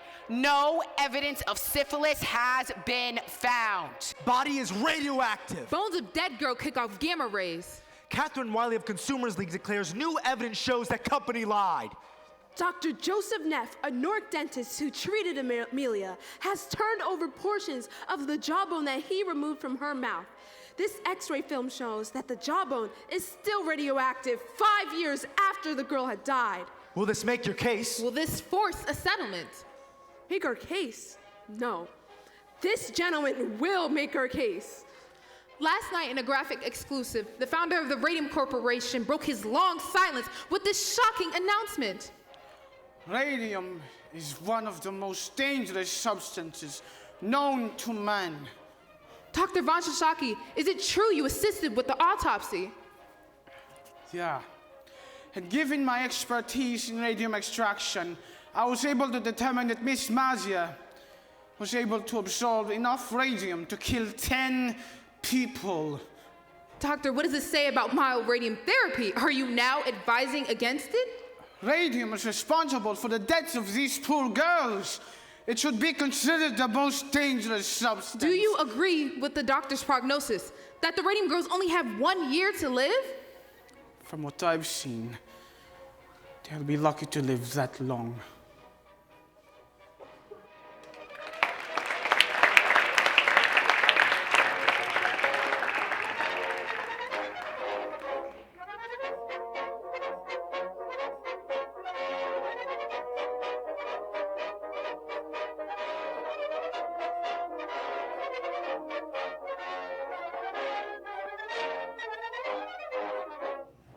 We should have took the report up on our offer when we had the chance. That's what we should have done. $5,000? Don't make me laugh. We should have talked her up too, because I'll tell you what they'd have paid. And I'll tell you what else we should have done. Stop telling me what we should have done. Lots of things we should have done. It don't do no good to think about them now. All right, just keep your shirt on. Which do you like, the red or the blue? So what's Barry say? Is he gonna go back to the company? Oh, I like the red, but it don't fit so good these days. Is he gonna try to talk the company up a bit? Miss Wiley says one more interview will do the job, so I say, what's one more, you know? It's worth a try, don't you think? And what if they came up to 5,000? Would you take it then? Let them come up. I'm not caving in. It's called a settlement. A settlement? No, it's just a way for them to hide. Let them hide. Then they win. So they win. They're gonna win anyway. Nice, you got so much confidence in me. Grace, for Christ's sakes, you got one lawyer working for nothing up against 6 others that are getting a bundle. Do you think you got a chance? You know what I found out today? They put lead screens in the laboratories. For the technicians. Oh, Jesus. 100 girls in a room, and you think they're gonna spend Grace. that kind of money on us? And Miss Wiley says they want to close down here and move across the river to a factory in New York and act like nothing ever happened. Grace, what are we doing here? I thought the idea was you get some money to settle your debts, get a better doctor, we get on with things. Get on with You're things? still wearing my ring! Oh, Tommy. Grace, there's a house up for sale in my brother's neighborhood. 2 rooms up, 2 rooms down. It's not much, but it's a start. And you'll like it. It's already got flowered wallpaper, and best of all, it's 3 blocks away from the school. The school? What do we need with a school? Plan ahead for once. What do you think is gonna happen when this is all over, Tom? You think things will just go back to the way they were? Why wouldn't it? I gotta see the surgeon again. Uh-huh. I got some fluid, he's gonna drain it. Okay. And then there'll be more. So we deal with it when the time And comes. still more! And then more! And more! How can you talk about buying houses and getting married when you know that there is nothing Grace, left? I can't think about that. I just want for us to be together now. I want to come home to you, my home, my wife. I'm too old to be living this in-between life. I promise, Grace, I'll do whatever it takes to make it easy for you.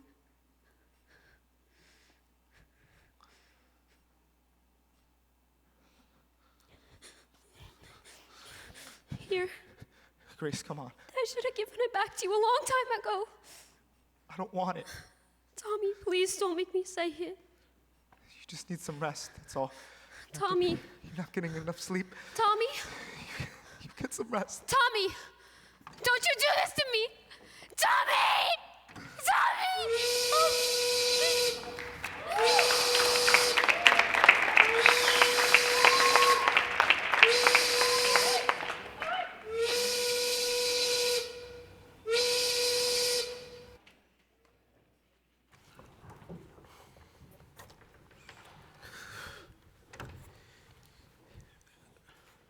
Arthur?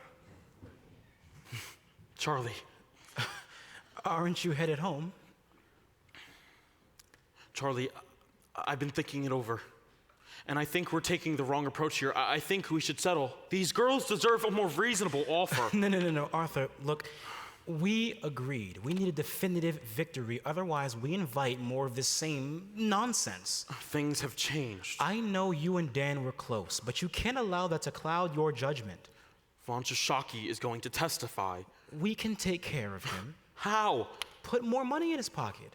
Now you want to bribe him. No, not bribery. Think of it as consideration. Consideration? For an expert witness, whatever Barry's paying him, we'll just make a better offer. You don't understand guilt, do you, Charlie? Right now, Arthur, I don't have the luxury of thinking about it. Let me tell you something, Charlie. A guilty man has a tremendous burden. His guilt can eat him alive. What Von Shishaki wants is to be free. That is why he is testifying for those girls, and that is why he will never testify for us, no matter the consideration you offer. All I'm saying is if we settle with these girls, we'll have to settle with all the rest. Dr. Neff was right about that.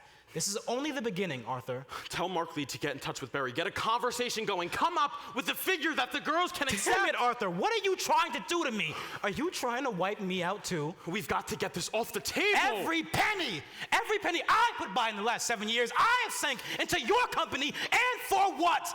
Because of you? Because you said it was a sure thing. No, miss. Why work for Von Sashaki when we can work for ourselves? Remember that one, Arthur? Take a chance, Charlie. Take a chance. We were fooled! Von Sashaki fooled us! And the only thing that we can try to do now is clean it up the best we can. Do this and it's the end, Arthur. You're stepping down? Not me. Then? Don't you know? The board is one vote away from getting rid of you. And whose vote is that, Charlie? Come on, Arthur. Have you so little faith in me? You don't have enough votes to get me off the board. I'll still be on the board. And still on the hook when this company goes under. So think about that the next time your conscience starts to bother you.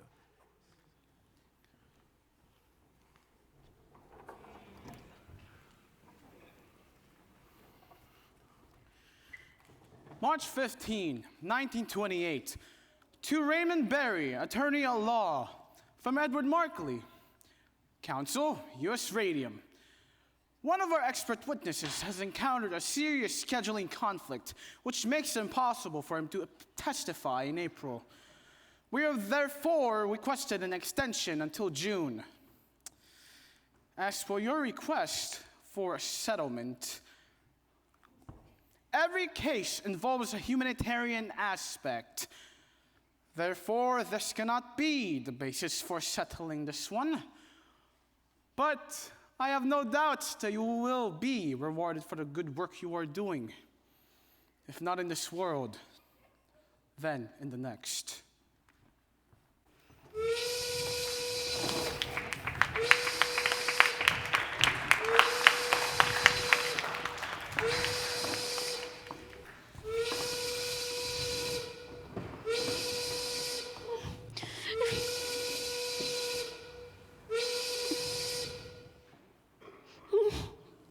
Tommy, please. Rise and shine! Madam Curie?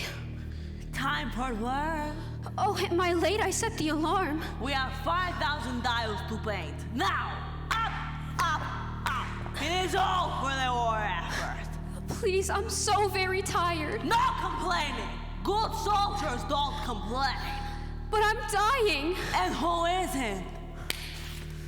Get up, Grace. Irene? Get up, sleepyhead. You'll never make a quota like this. I'm only 26. I should be married by now. Have children, my own home. We all have to make sacrifices sometimes. I know I did. But why? Why do we have to make sacrifices? It's all for science, Grace. Family, science, every life is sacrificed to something. It's just a matter of choosing which. But I didn't get to choose. Of course. You did, Grace. Catherine, don't do that! Catherine? Grace, look what you did! She's bleeding all over! Oh, Catherine, I'm so sorry. I guess I shouldn't have said anything. No problem. What's one more dead dial painter? No! No! No! No! No! No! No! No! No! No! No! No! No! Please! No! No! No! No! No! No! No! Catherine! Catherine, please! No! No! No! Huh? Grace! Mama? Grace, Mr. Markley will be here any minute. Mr. Markley? He's bringing over the papers for you to sign. Did you fall asleep? Has Miss Wiley been by? Miss Wiley? She said she'd stop by this morning about Catherine. She might have. Don't you know? Somebody came over a while ago. I think your brother answered it. Look, Grace, you gotta get ready. They took Catherine back to the hospital last night. I know, dear. I know. But as soon as you talk to Mr. Markley, we'll go over and see how she's doing. Now, put a comb through that hair. I dreamt she died. Grace, don't speak such things. If she dies, it's all over. We're 3 months behind on the mortgage, Grace. I know that. You can't let this go on. $1,500 is not even a year's wage. It's better than nothing, ain't it? Is that all I'm worth? Better than nothing? Of course not, sweetheart. But we gotta be realistic here. At the rate things are going, you can't even get inside the courtroom. And even if you do, you can't prove nothing. Mr. Barry thinks we can. Mr. Barry ain't paying the bills. Now, there's the doctor and the bank and the Coleman. You can't expect people to treat us like charity just because you're sick. I'm not asking for charity, Ma. I just want what's owed to me. I know it feels like you're letting down Catherine, but if she were to take the company's offer, would you hold it against her? No, you wouldn't. Now, we'll take the check and pay the bills. Whatever's left, you and Tom can have. A little something to get you started. There's nothing to start. Why do you have to be so hard on Tommy? Don't start, Ma. Can't you see? He just can't face the thought of you not being here with us. I have to face it. Why can't he? Do something with your hair, Grace.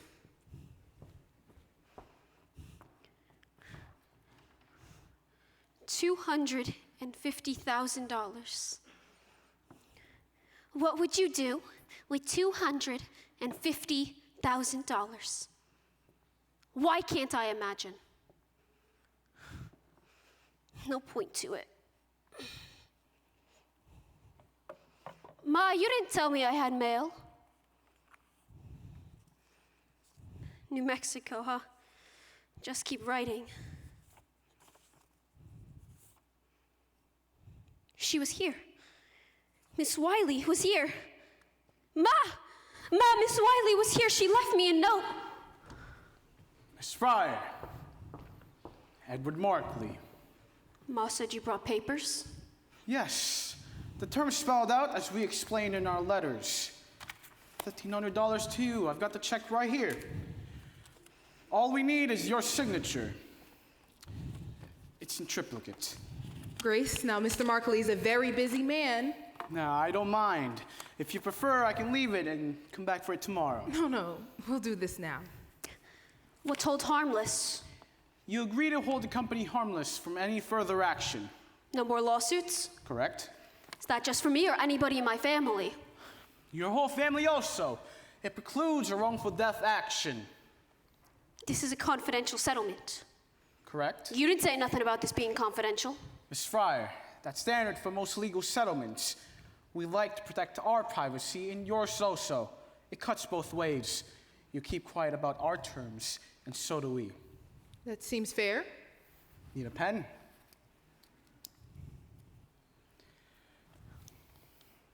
I have another question. Mr. Markley already explained the settlement to you, Grace. I don't mind. What is contributory neglect, Mr. Markley? It's not in this one. It was in the other ones that you filed when we did the lawsuit. The Radium company said its defense was against the statute of limitations and contributory neglect. I don't know what you're asking for. That means it's our fault, don't it? Miss Fryer, it's standard defense. I wouldn't take it personally. How else can I take it? Mr. Markley, Grace has had an awful headache all day. If you leave them papers. Maybe he can just answer the question. Grace, why are you doing this? Why didn't you tell me Miss Wiley was here? You already made up your mind. She only tried to talk you out of it. What did she say about Catherine? Mr. Markley, if you leave them papers, Ma! let's sign them later. What did she say about Catherine? She said it don't look good. Perhaps I should come back when Miss Fryer is feeling better. You didn't answer my question, Mr. Markley. And I'd really like an answer because let me tell you, I quit school at 15 because my folks needed the money. At your company, they told us what to do, when to do it, how to do it. My folks didn't raise me to make trouble, so I didn't make trouble. I did what I was told and I never asked questions. How do you get contributory neglect out of that? It's standard defense, Miss Fryer. There's nothing standard about what happened to me. We deeply regret about your situation, but none of your actions tie back to the U.S. Radium Corporation. Then why are you giving me this money? It's a humanitarian gesture.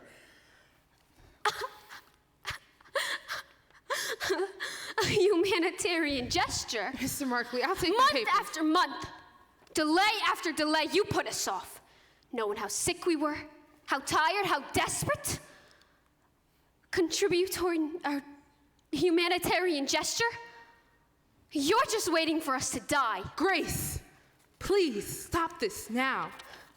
Ma! One by one, I watch my friends get sick and die in the most horrible ways. And you think I should be grateful for any spare change they throw at me? Miss Fryer, we think this offer is very generous under the circumstances, and I would advise you to take it or it will be taken off the table. What do you mean? If Miss Fryer does not sign within 24 hours, we will be forced to withdraw our offer permanently. Grace. He's lying. I beg your pardon? You're trying to tell me if I don't sign these now, but I came back in a week from now and said I'd change my mind, you'd still rather me go to court. You'd rather some judge take a look at me and take your chances I won't win on sympathy alone. 24 hours? You're just trying to bully me. Very well then, Miss Fryer. I will take that as a no. We will see you in court. Yes, you will. You will see me, even if they have to carry me in there. You'll see me. You and Mr. Reader both. You call that man back. I'm going to court, Ma. What are you trying to prove? You know you can't win. I want those people to look at me. I want them to look at me and explain how it's my fault I got sick working in their factory. And what's that gonna get you? What? Ma, all my life I've done what other people told me to do. I quit school because you said I should. I put that brush in my mouth because Mrs. McNeil said I should. I never said, please, can't I finish school? I never said I don't like the taste of this paint. Even though I knew, Ma, I knew something wasn't right. At night, I'd lie in bed and I'd see my dress hanging on the back of the closet door, all aglow. My shoes on the floor, my hairbrush and comb on the dresser. So much light, Ma, so much light. And I never once questioned. I never once asked. Don't you see? They knew I wouldn't. That's what they were counting on.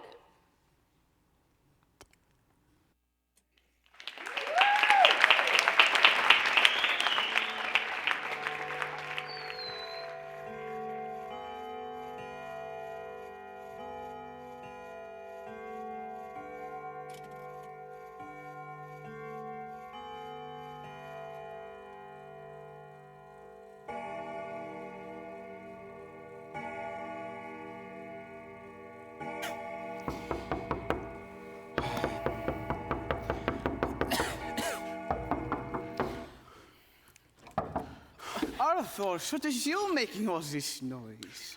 I left messages with your housekeeper. I know you got the messages. As we are no longer in business together, I thought it best not to respond. Is that what this is about? Perhaps a cup of tea will calm your nerves.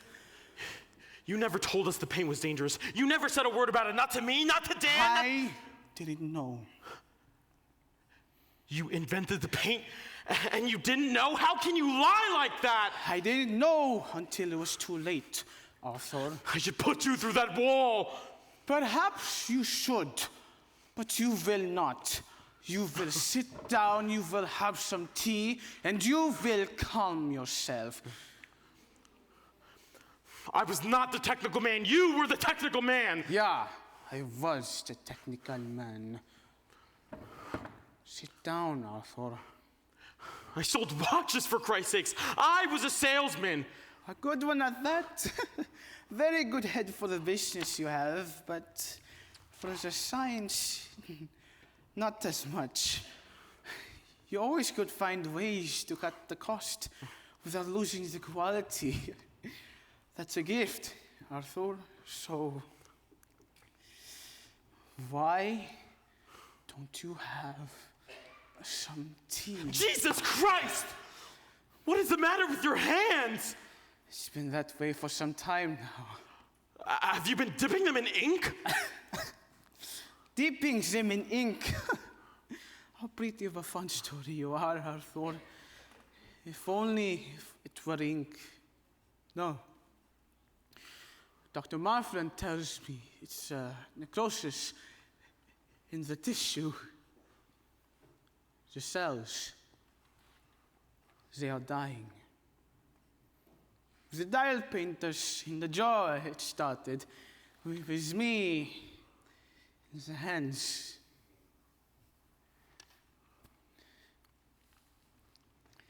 I didn't know. No reason why you should. It's been a long time, Arthur. How long has But I've known for a while now. Miss Wiley from the Consumers League persuaded me to assist Dr. Marflin in testing the dial painters in radium exposure. There aren't that many people around, you know, who can measure that kind of thing. So she came to me knowing I had the equipment and, of course, the skill. I didn't want to believe her either, Arthur. I didn't want to believe that the girls could get sick from working with my paint. So I wanted to show her it was a mistake. So I agreed to help. Dr. Marflin and I then did some expired air tests on the girls. It was then that I found out that my own breath registered radioactive. Then my fingers, they began to turn black.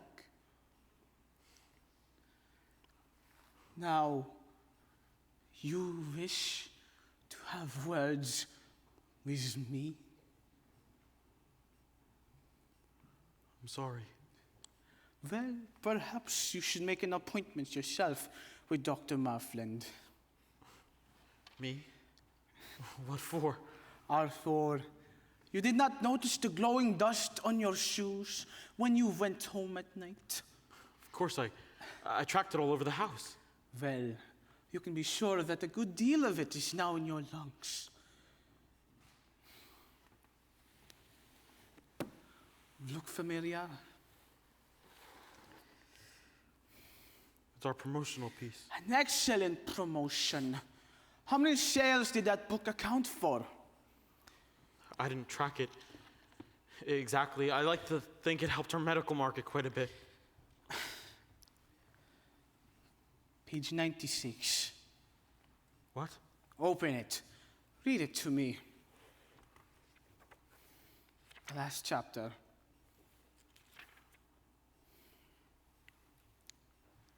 Radium. Dangerous effects. Dangerous effects. How many articles do you have listed there? 10? 15? I don't know. 18, it looks like. How far does those articles go? How far back? There, read it to me. What is the date? The first one there. 1906. 1906. Now, let me see. You plan to go into court and testify, not knowing that radium was dangerous. How do you plan to do that, Arthur, when your own book says it's so? I never really read it. What's that? I never really read it. I just glanced at the galleys. I never really read it. How do you mean you've never read the book? An outside company prepared the piece. They were responsible for the content. Which apparently you never read. I think you will find, Mr. Berry, that a lot of company presidents don't read their own promotions word for word. But it has your name on it. You authorized the book release, and you, Mr. Reader, had final approval of the content. Mr. Lee was in charge of our promotional efforts at the time. I entrusted those activities to him. Now, Mr. Reader, You testified earlier that you started the U.S. Radium Corporation in 1918. Is that correct? Yes, as a plant manager. And exactly how long did you hold this position for? 4 years. During those 4 years, how often did you venture into the studio? Every day. Every day, Your Honor! So you must have observed the girls pointing the brushes onto their mouths. I don't recall. So you're saying you went into the studio every day for 4 years and never saw a single girl put a brush to her mouth? I said I don't recall! You don't recall. What do you recall, Mr. Reader? Because you're an awfully young man to have such a faulty memory. Objection! I withdraw, Your Honor. No more questions. Your witness, Mr. Markley. We have no questions for this witness, Your Honor. All right.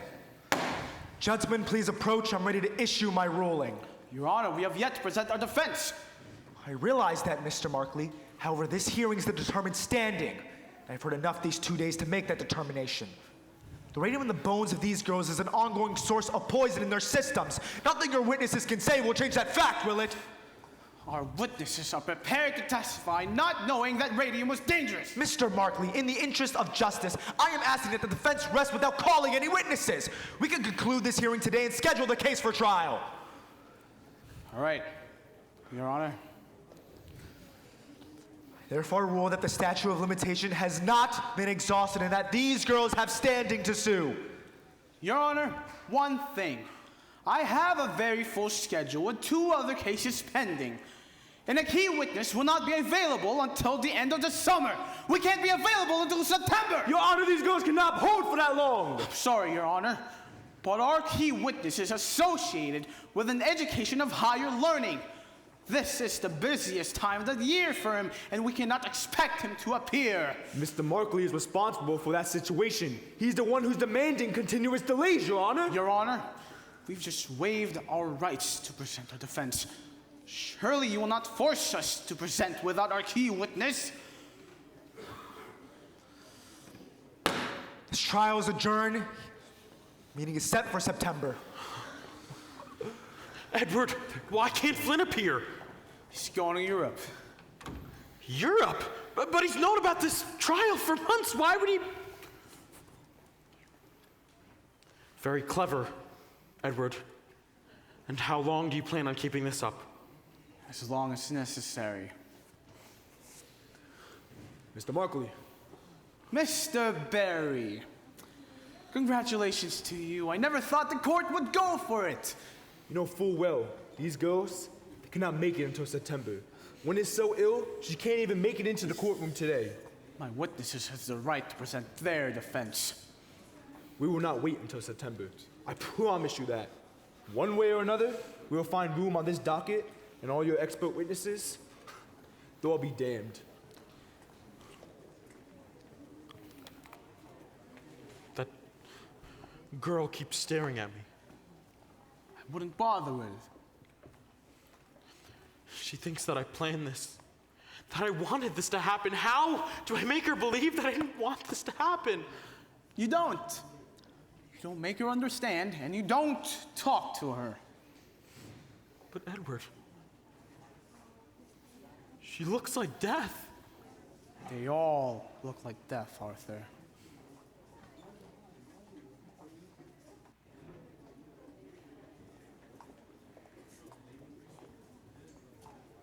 Grace?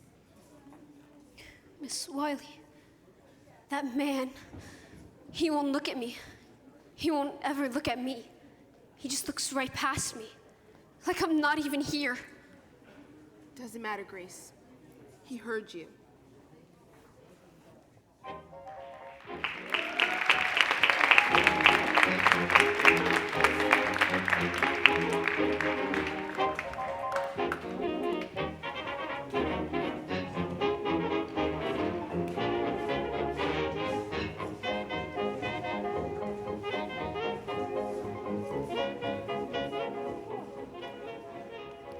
June 14th, 1928. Nancy Jane Harlan here for the New York Graphic. Jack Youngwood for the Ledger. Raymond Barry seeks trial date for early summer. As U.S. Radium Corporation announces a settlement. A settlement? $10,000 cash for each girl and $12 a week for life. $12 a week? Read all about it in the Ledger, your first source for news. The U.S. Radium Corporation also agrees to pay for the medical expenses of each girl for the remainder of their lives. The girls have also agreed to a periodic examination by a panel of physicians yet to be appointed. Questions? What led to the settlement? Is it an admission of responsibility? What about other pending cases? It is purely for humanitarian reasons that the company has agreed to settle. We admit to no liabilities whatsoever. Where does the company go from here? Well, the company is truly grateful to have finally brought this lengthy litigation to a close and looks forward to further servicing its community and its people. And that is from Charlie B. Lee, President. Catherine Wiley of the Consumers League, our press statement. Were you pleased with this outcome, Miss Wiley? Finally, these poor girls have received some compensation for their suffering. I only hope that the issue of radium poisoning has been brought to public awareness. Thanks, Miss Wiley. The spelling, by the way, is Catherine with a K and Wiley with one I.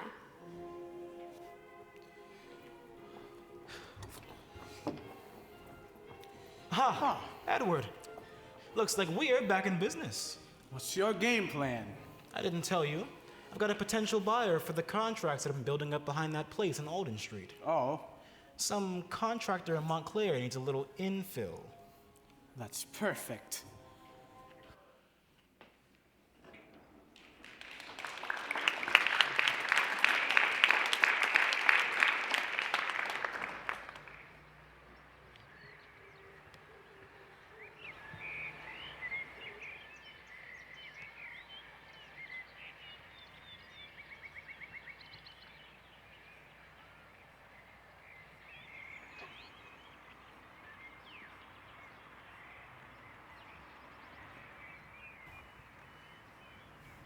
Now, Catherine, this won't do. We can't see your name clearly.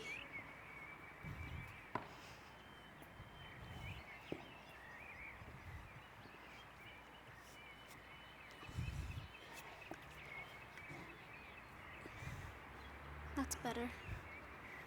Oh, Catherine, it's such a beautiful day. The leaves are starting to turn, and it's getting warmer. Not too warm for a sweater. Not much of a breeze. Fine day to paint.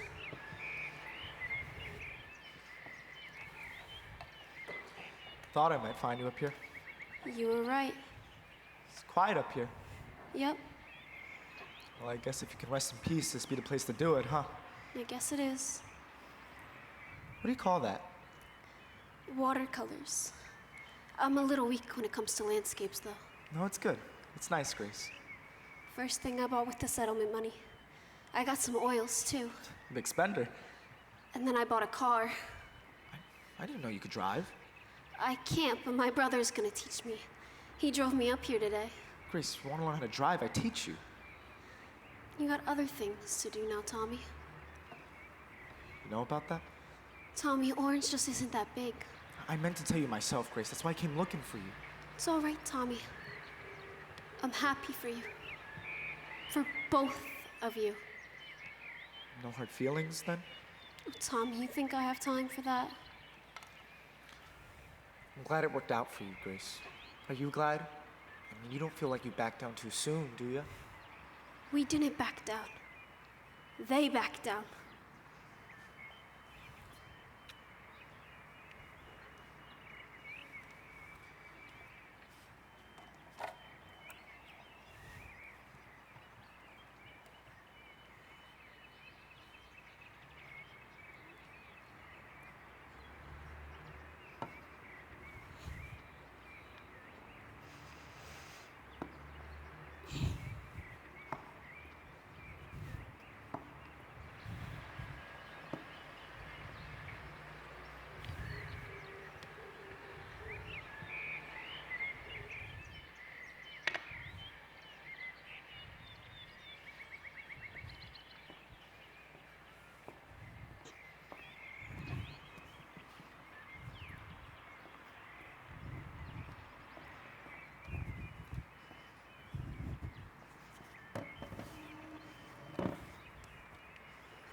Papa? This is where I saw her for the last time. Oh, not this again. It's right over here. This is morbid. She stood there for a while. She didn't notice me at first, but then something made her look up. Oh my. No wonder Mama won't come for drives with you anymore if this is how you spend your Sundays. My heart started pounding, Harriet. I never knew what I would say to her if I had the chance. Just like that day at the courthouse. He can't bring himself to look at me. And there she was. And I had the chance. What did you say? I couldn't bring myself to speak. It's like he's afraid of me. I had my chance. And I couldn't speak. He's afraid of me. You should forget about it. It was a long time ago, and it's not like it was your fault. Science just wasn't that good back then. I think back on those days, Harriet, and I try to imagine how this all could have happened. I remember so clearly climbing the stairs to the top of Alden Street. Those wide, high windows. The way the light hit the floor. The way the floor creaked under my feet. The smell of the place. Chalky. Like an old schoolroom. And all those girls, school girls, really all bent to the task. Their hands moving so quickly. No man could ever work the way that those girls did. Their hands moving from the dials to the paint, to the dials, to their lips. Try as I might, Harriet. Try as I might, I cannot remember their faces. I never saw their faces.